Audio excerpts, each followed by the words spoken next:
Bismillahirrahmanirrahim. Assalamualaikum warahmatullahi wabarakatuh. Alhamdulillah. Nasta'inuhu wa nastaghfiruh. Wa na'udzu billahi min syururi anfusina wa sayyiati a'malina. Man yahdihillahu fala mudilla lahu wa man yudlil fala hadiya lahu. Asyhadu an la ilaha illallah wa asyhadu anna Muhammadan abduhu wa rasuluh.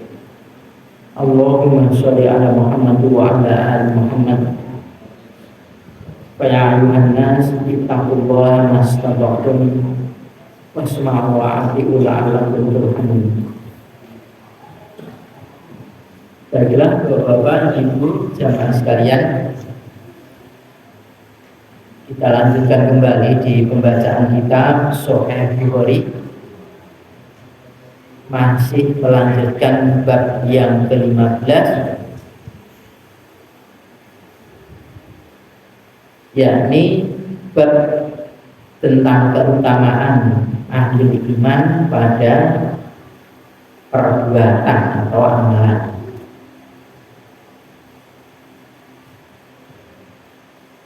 Hadis 22 sudah saya bacakan yang dulu, sekarang hadis yang ke-23.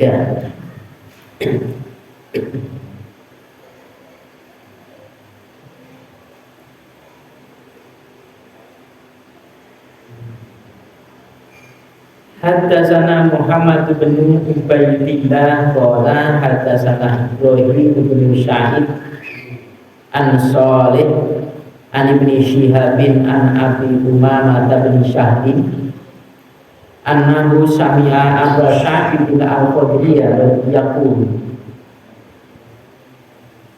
telah menceritakan kepadaku Muhammad bin Abdullah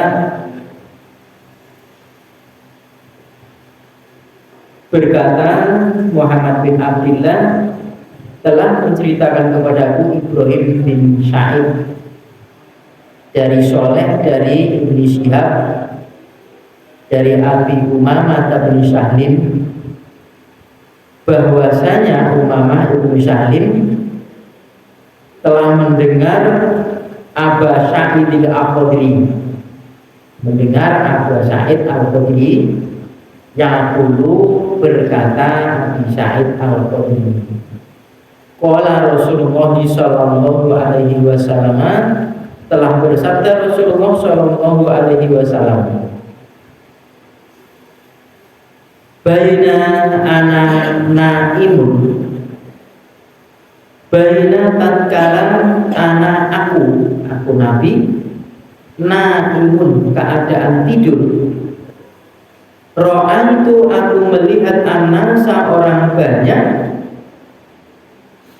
yukroduna mereka itu menghadapkan, mereka sama menghadapkan alaiya atasku itu, wa alaihim dan atas mereka orang banyak tadi, kumusun, ada baju panjang ya, gomis. Jadi artinya baina anak-anak itu tadinya Nabi bermimpi gitu ya. Tatkala aku itu tidur, aku melihat orang banyak, ada saya bermimpi. Nah, dalam tidur beliau bermimpi orang-orang banyak itu sama menghadapkan kepadaku, pada Nabi itu, atas mereka orang banyak itu memakai baju gitu, pakai gamis. Minha sebagian dari kumus tadi, baju tadi, mana belum apa yang sampai asudia itu tetek. Wa min ahadan dari sebagiannya itu baju tadi maduna dalika, apa yang di bawah teteknya tadi. uridu alaiya, dan dihadapkan atasku itu Umar bin Khattab radhiyallahu anhu. Umar bin Khattab radhiyallahu anhu wa alaihi, dan atasnya Umar itu komisun, ada komis, ada baju, ya jurruh, ya, yang menjurekannya, ini memanjangkannya. Qalu, mereka berkata para sahabat, fama awwalta dzalika ya Rasulullah, maka apa takwil yang demikian itu ya Rasulullah? Artinya kok mimpi A yang seperti itu kok apa ya Rasulullah? Qala, bersabda Nabi, Nabi menjawab, ad-dinah, din, artinya agama. Jadi suatu hari beliau Nabi Shallallahu Alaihi Wasallam ini pernah bermimpi. Orang-orang banyak itu, ya, Nabi itu menghadapkan, artinya Nabi dihadapkan orang banyak, dan orang-orang itu sama memakai baju. Lah, sebagian dari mereka orang banyak tadi ada memakai baju itu cuma dari atas cuma dadanya nih, apa namanya, ukuran apa teteknya. Ya. Kemudian ada bagian yang di bawahnya sampai ke bawah. Nah, kemudian dalam mimpi itu Umar bin Khattab radhiyallahu anhu itu menghadap Nabi, kemudian memakai pakaian yang sampai kurang-kurang. Ya. Maaf, ini bukan di bab pemakaian baju, bukan, karena artinya di din agama. Ini hanya permisalan. Kalau di bab pakaian tidak menjurek gitu. Nah, orang apa kok mimpi seperti itu ya Rasulullah? Masa ada orang banyak memakai baju cuma dadanya saja, teteknya saja, ada bagian yang di bawahnya, kok Umar sampai bawah? Takwil seperti itu, mimpi seperti itu, takwilnya bagaimana ya Rasulullah? Itu din. Artinya, ya, umat beliau Nabi Muhammad SAW itu dalam menjalankan din itu ada yang cuma sak ini, artinya cetek banget. Ya. Ada yang di bawahnya. Loh, Umar bin Khattab menjalankan dinnya itu seluruh, ya, sempurna menjalankan agama itu sampai digambarkan baju itu bisa menutupi auratnya semua. Ya Allah. Ini keutamaan atau kelebihan sahabat Umar bin Khattab radhiyallahu anhu. Meskipun demikian, ketika menghadap kepada Nabi untuk mensedekahkan seluruh harta bendanya ditolak oleh Rasulullah Shallallahu Alaihi Wasallam. Maka kelebihannya si Umar bin Khattab tidak bisa melebihi Abu Bakar As-Siddiq radhiyallahu anhu. Masing-masing sahabat itu punya kelebihan, tapi Umar bin Khattab radhiyallahu anhu juga termasuk sahabat pilihan yang dijamin masuk jannah oleh lisan Rasulullah Shallallahu Alaihi Wasallam. Atas kalau dia menjalankan agama itu sempurna, sampai digambarkan orang pakai baju itu menutupi semua. Jadi kebutuhan dia menjalankan din itu sebagaimana baju ini bisa menutupi kebutuhan badannya. Apa yang dibutuhkan untuk din ini tidak ada yang tidak dilakukan oleh Umar bin Khattab radhiyallahu anhu. Ini termasuk keutamaan iman. Kita tinggalkan hadis yang ke-23, masuk ke bab yang ke-16, babul haya minal iman. Bab malu itu bagian daripada iman. Iman itu cabangnya ya banyak. Salah satu dari cabang itu rasa malu, adalah bagian daripada iman. Hadis 24, hadatsana Abdullah bin Yusuf qala akhbarana Malikun ibnu Anasin an ibni Syihabin an Salim bin Abdillah an abihi anna Rasulullah sallallahu alaihi wasallam Hadatsana Abdullah bin Yusuf telah menceritakan kepadaku Abdullah bin Yusuf. Qala berkata Abdullah bin Yusuf, akhbaruna Malikun, telah menghabarkan kepadaku si Malik ibnu Anas. Ani bin Syihab dari Ibnu Syihab, Ani Salim bin Abdillah dari Salim bin Abdillah, an Abi dari bapaknya Salim bin Abdillah. Anna Rasulullah sallallahu alaihi wasallam, bahwasanya Rasulullah sallallahu alaihi wasallam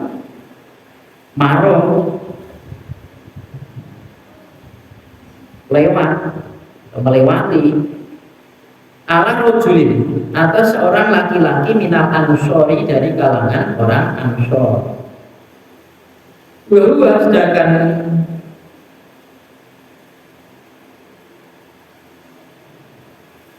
rajul dari kalangan orang Ansor tadi yang itu memberi nasihat dari kalimat Ma'idoh itu kan Ma'idoh Hasanah itu memberi itu pidato gitu, beri nasihat akhohu kepada saudaranya. Kalau disebutkan akhohu itu umum saudara-saudara muslim. Fil hayati pada urusan atau pada masalah makhluk. Faqala Rasulullah sallallahu alaihi wasallam, maka Rasulullah sallallahu alaihi wasallam bersabda, "Da'hu, biarkanlah dia itu. Fa inal haya'a minal imani, maka sesungguhnya malu, rasa malu itu bagian daripada iman, bagian daripada keimanan." Jadi di satu ketika Nabi itu lewat. Jadi dilihat dari sini memang para sahabat itu memberikan ilmu kepada saudaranya itu tidak harus di rumah. Kapan ketemu menyampaikan bab ilmu, ya, bab ilmu. Nah, Nabi lewat itu ternyata orang itu sedang memberikan nasihat kepada saudaranya pada urusan keimanan. Nah, oleh Rasulullah, ya, ada teman jalannya Rasulullah ini ya, yang menemani Rasulullah dalam jalan ini, dia biarkan dia. Maka sesungguhnya haya itu bagian daripada keimanan. Kan sering ini kalau ada orang kemudian datang biasa, ada Rasul kan gitu, tapi disuruh biarkan, jangan diganggu. Itu kan biasa, kayak kita sedang ya, duduk-duduk di jalan.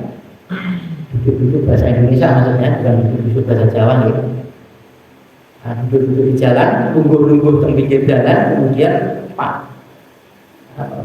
kepala desa lewat, Pak Lurah lewat ini. Pak Lurah, nggak ada Pak Lurah. Apalagi ada Rasul. Maksudnya begitu mau memberikan tahu kepada orang yang sedang memberikan mau idol tadi kepada saudaranya. Tapi Rasul dilakukan tidak usah.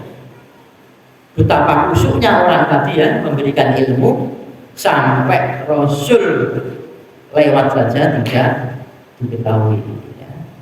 Ya.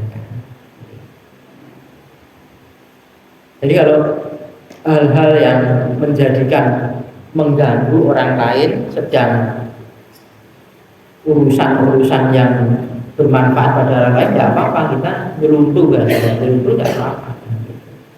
Bahkan Rasulullah SAW ini tidak mengucapkan salam karena dirasa mengganggu ini, karena mengganggu tidak berikan salam, nanti malah bubar ke di situ, mungkin begitu. Nah, kalau kita ngomong salam ya, ini karena Rasulullah tahu. Kadang-kadang memang begitu, kadang-kadang juga tidak. Hadis ini nanti akan terulang di nomor 6118, jauh berarti ini dicilid pinter, akan terulang lagi di sana. Biasanya kalau seperti itu sama persis ya, isi hadisnya atau matanya itu sama, cuma Nah, yang pembawa hadisnya itu yang dari guru-guru yang berbeda dari Imam Bukhari. Itu ganti bab ya. Satu bab satu hadis itu. Jadi bab yang ke-16 ini cuma satu hadis. Sekarang bab yang ke-17. Fa'in tabu wa aqamus sholata wa atawuz zakata fakhallu sabilahum. Ini ayat surat At-Taubah ya, surat At-Taubah surat nomor 9. At-Taubah itu ayat yang ke-5. Fa'intabu, maka jika bertaubat,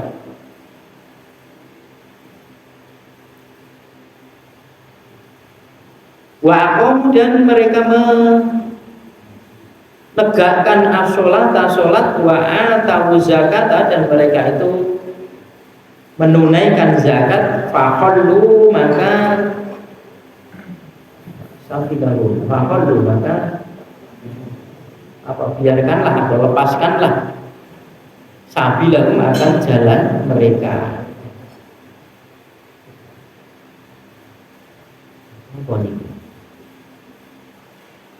Maka jika mereka bertaubat dan mereka menunaikan sholat, artinya menegakkan sholat dan bayar zakat, maka lepaskanlah akan jalan mereka. Itu potongan ayat ini jilbab.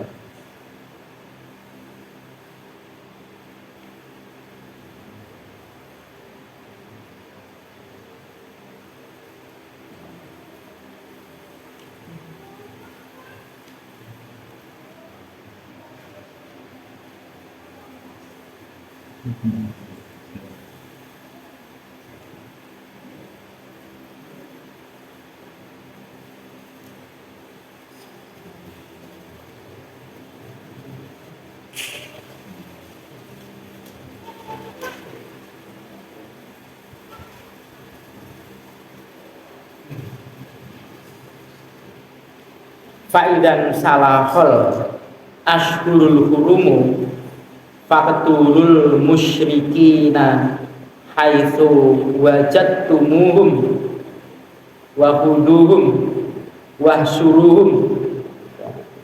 Ya, apabila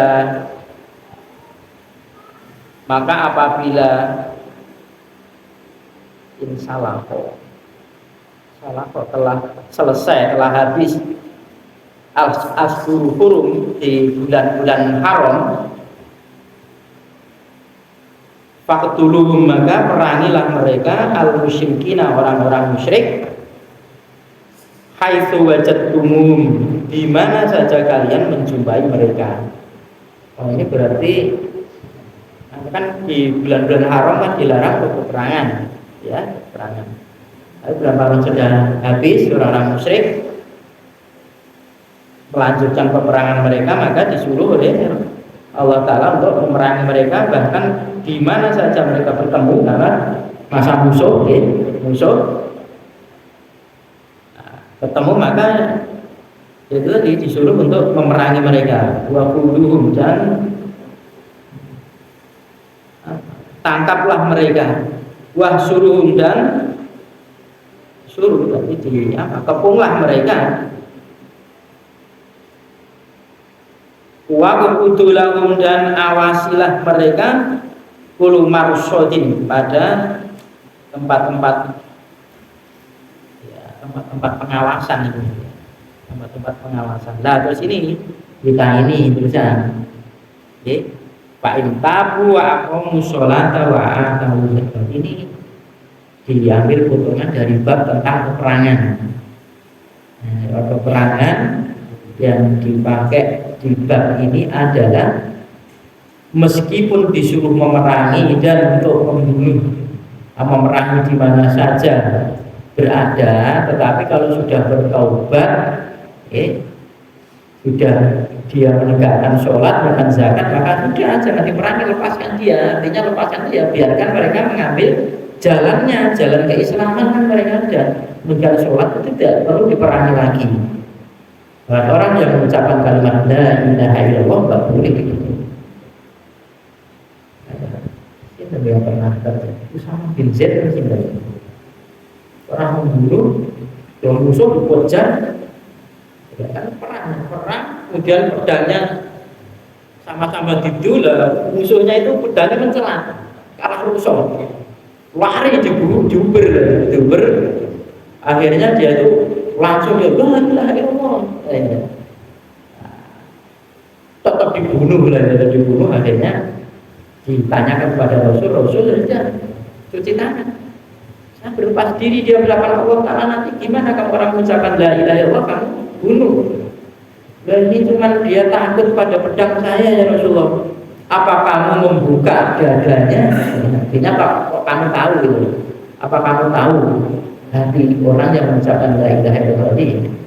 Apalagi sudah mereka itu mendirikan sholat dan membayar zakatnya, sudah pasang saja akan jalannya dia untuk mengikuti jalan.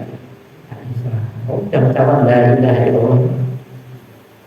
Dulu ada masih orangnya, kalau masih hidup orang biasa seumur-umur itu ketemu satu kali orang Maru jadi namanya Ustaz Poga itu cerita zaman PKI itu membunuh bapak dibunuh itu pas berangkatan PKI. Saya ketemu di tahun 2001 jadi juga ditanyakan itu saja. Salah satu PKI itu jangan la ilaha illallah tetap dibunuh gitu. Kok menyamai itu gitu. Intinya kalau dia itu sudah mengucapkan kalimat tauhid ya sudah, jangan dibunuh. Paling-paling cuma untuk berlindung supaya dia kok tahu. Kalau Rasulullah kamu juga badannya. Kenapa kok tahu? Kalau cuma pura-pura saja. Maksudnya begitu. Ini tidak boleh diperangi setelah mereka itu bertaubat dan kembali. Hadis yang ke-25, Haddatsana Abdullah bin Muhammadil Musnadiyu qala haddatsana Abu Raifi Al-Harami bin Umar qala haddatsana Subatu an Waqid bin Muhammadin qala Sami'tu abi yuhaddisu an ibni Umar anna Rasulullah sallallahu alaihi wasallam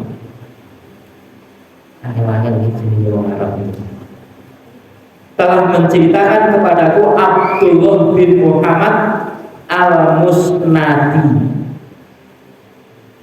berkata Abdullah ibnu Muhammad al-Musnadi telah menceritakan kepadaku Abu Roihil al-Harami ibnu Umarutan.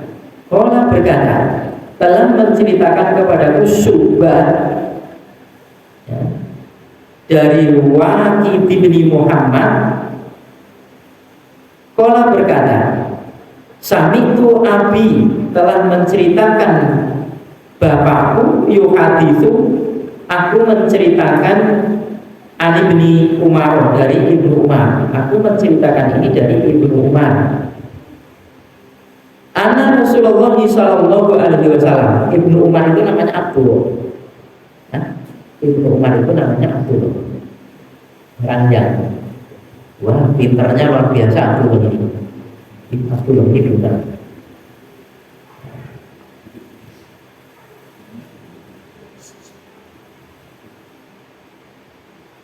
Anna Rasulullah sallallahu alaihi wasallam bahwasanya Rasulullah sallallahu alaihi wasallam umirtu aku diperintah an uqatilan nasa supaya aku itu memerangi para manusia hatta sehingga yashhadu dia itu bersaksi an bahwasanya la ilaha illallah tidak ada sesembahan kecuali Allah. Wa anna Muhammadan dan bahwasanya Muhammad itu Rasulullah utusannya Allah. Wa yuqimu sholata, dan artinya juga diperintahkan untuk memerangi manusia supaya dia menegakkan sholat, wa yu'tu zakata, dan menunaikan zakat. Fa'idha fa'alu, maka apabila mereka itu telah memperbuat, dan jika yang demikian itu artinya mau bersyahadat, mau menegakkan sholat, mau menunaikan zakat, asomu, mereka terjaga minni dariku, dima'ahum, darah mereka tidak boleh dibunuh, wa amwalahum, dan harta mereka, ikut menjaga hartanya kaum muslimin juga. Illa lil haqqi, kecuali dengan sesuatu yang hak, lil haqqil islami, suatu hak dalam aturan Islam. Wa hisabhum, dan hisab mereka itu Allah, hisab itu hitungan, dan hitungan mereka itu Allah, atas tanggungan Allah. Jadi memerangi di sini itu ya memerangi sesuai dengan keadaan. Ibnu Umar ini disuruh oleh Rasulullah SAW untuk memerangi manusia, orang-orang banyak itu, supaya mereka itu masuk Islam. Masuk Islam. Berarti ini kan rukun Islam. Itu rukun Islam.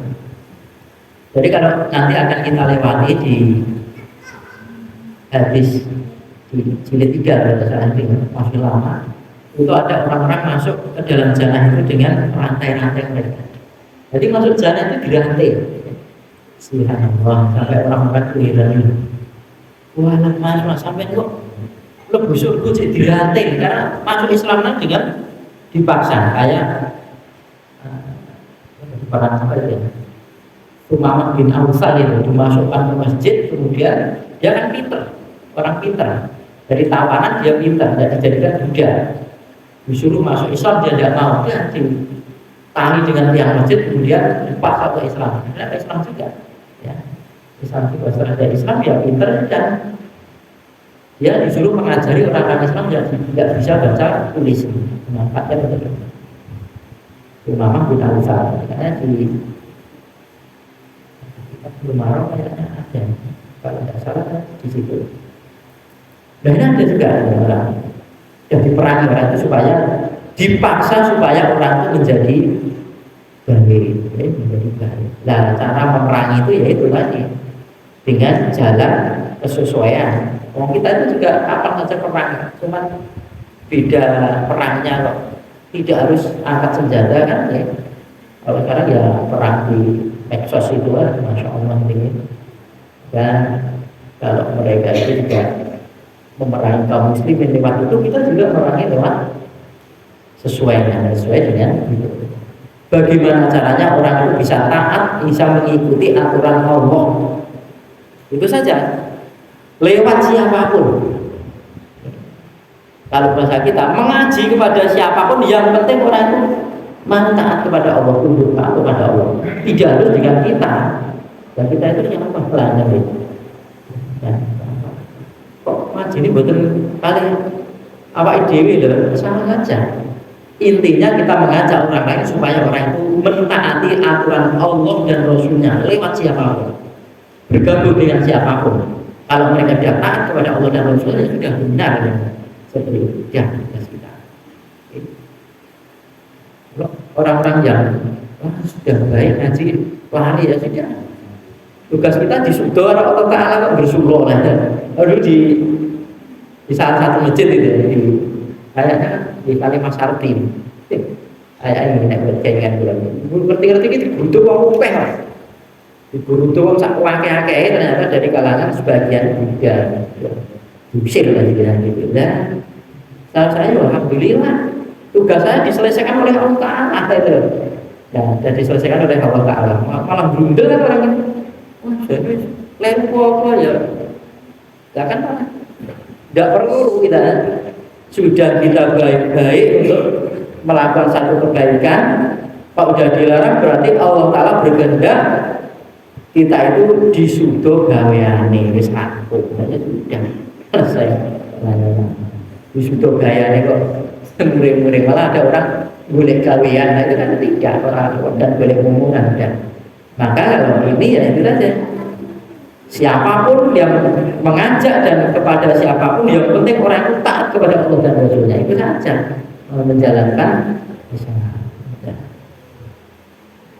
Kemudian kalau dia itu sudah melakukan itu, sudah bersyahadat, kemudian melakukan menegakkan sholat, membayar zakat, dan itu sudah terjaga dia. Oke, terjaga dia. Dari kami adalah dari itu darah mereka tidak boleh diperangi lagi, saudara kita. Bahkan harta-harta mereka itu juga ikut kita menjaga. Karena satu Muslim itu adalah sama saja bagi kita. Tidak ada Islam itu antar kecamatan, antar kabupaten, antar negara. Negara dia sama saja. Tetap saudara-saudara kita. Kalau punya jalur untuk menyalurkan dana ke saudara-saudara kita di Palestina, untuk kita bantu. Betul di sana. Betul. Minimal kita pakai doakan saja. Tidak mau kan sudah. Jumlahnya web serah gelem lah itu kan.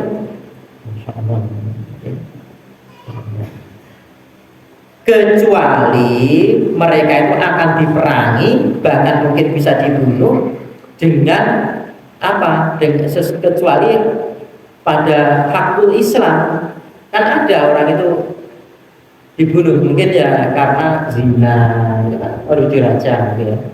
Ya mungkin kalau curi potong tangan, ya mungkin gitu. Ya kalau dia apa namanya musim-musim perang dia membocorkan rahasia muslimin bisa dibunuh kan? Ya dibunuh musim perang. Ya strategi. Maka dalam perang itu adanya membunuh dan dibunuh ataupun strategi perang. Masa-masa perang dengan tangketi. Pak sampeyan wonten mriku jangan. Wah, pun rampung ngoten niku. Ya. Wah. Tebak musuh jangan.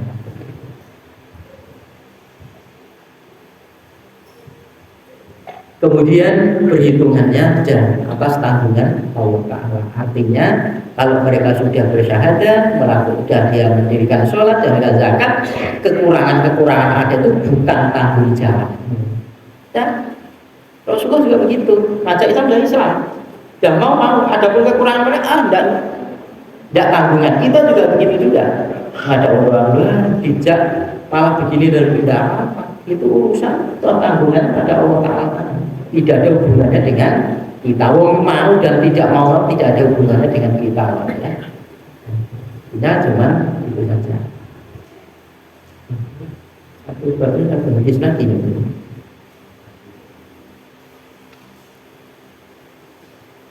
Sampai di sini babnya pendek-pendek.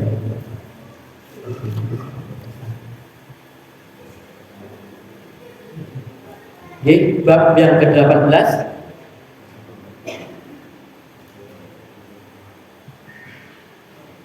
pun sakit. Apa ini? Ya ampun. Jadi kalau sekalian ya, bapak ibu, ya, waktunya dan saya insyaallah kita lanjutkan datang di bab yang ke-17 sampai 40-nya. Subhanallah. Astagfirullah. Assalamualaikum warahmatullahi wabarakatuh.